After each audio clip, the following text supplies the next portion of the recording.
but being diabetic in the COVID era means, or the me myself, I have to understand that I have to be more careful. I have to apply more frequent monitoring. I have to be very very vigilant to the medication I'm taking.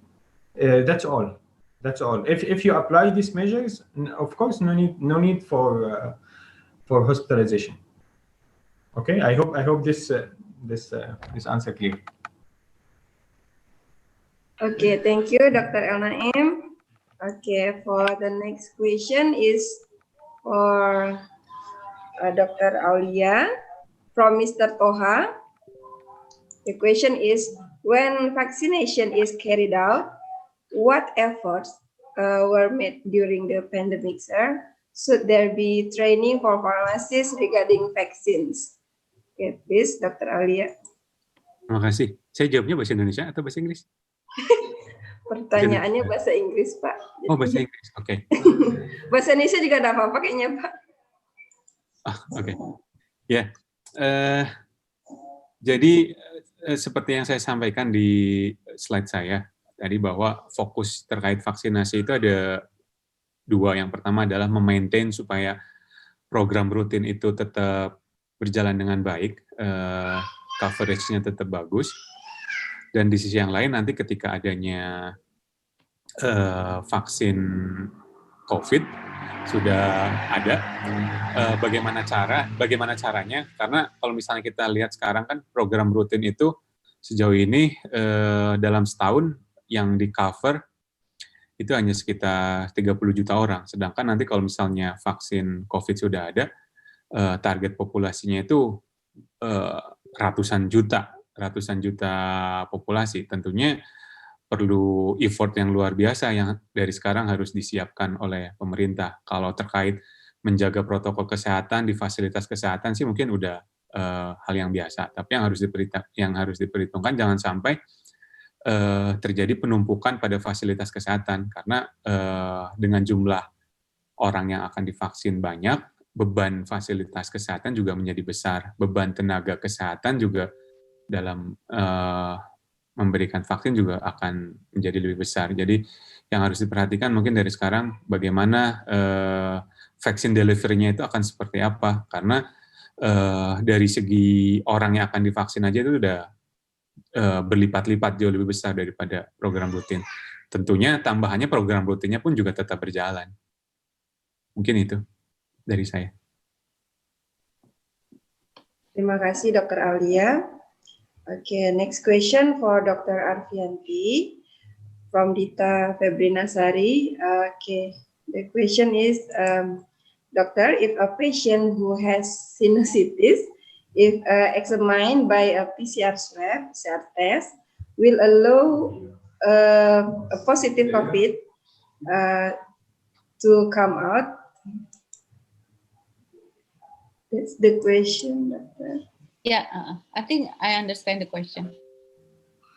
Hello? Hello?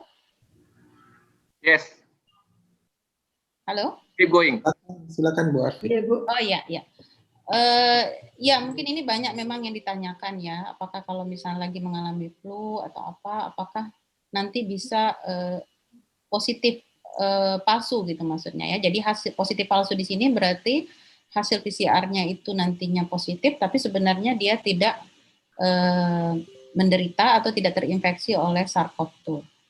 Nah, seperti tadi saya jelaskan bahwa memang primer yang digunakan, jadi primer ini adalah yang digunakan untuk pada proses real time PCR, itu memang merupakan sequence ya, susunannya itu sudah spesifik untuk SARS-CoV-2. Jadi memang kalau dia menggunakan ORF1AB atau N, itu memang sequence-nya itu, susunannya itu spesifik untuk SARS-CoV-2.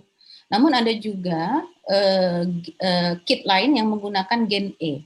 Nah, gen E ini dikatakan bahwa dia juga merupakan susunan yang ditemukan pada coronavirus yang lain. Jadi coronavirus yang lain di sini yaitu seperti SARS yang pertama.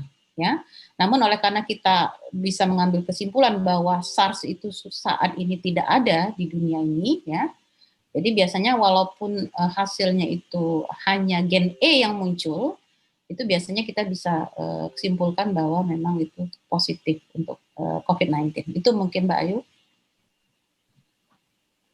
Terima kasih Ibu atas jawabannya. Okay, committee has offered to the Q&A session between speakers to other speakers. Oke. Oke, silakan. Oke. Ya, saya spesial Pak Ibu and Dr. Elna M. If has question for the other speakers.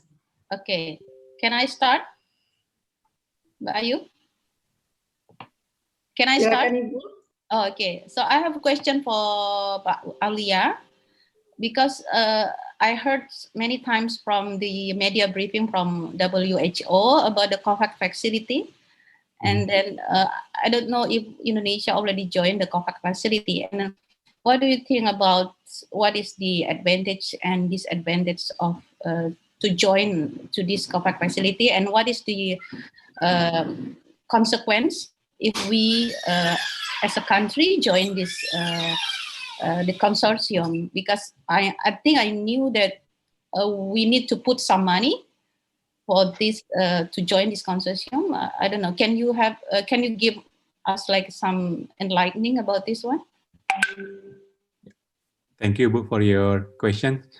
Yeah, I think the government has decided to join the COVAX consortium because the main idea of this consortium is doing or conducting like pool procurement, Bu. Jadi in term of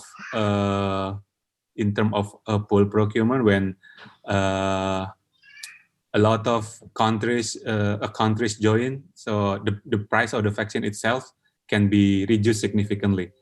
I think it is a bit similar with advanced market commitment, which has been initiated by UNICEF and Gavi Alliance, same like this consortium. So far, learning from the experience of other vaccines, this consortium could successfully reduce the price of vaccine very significant.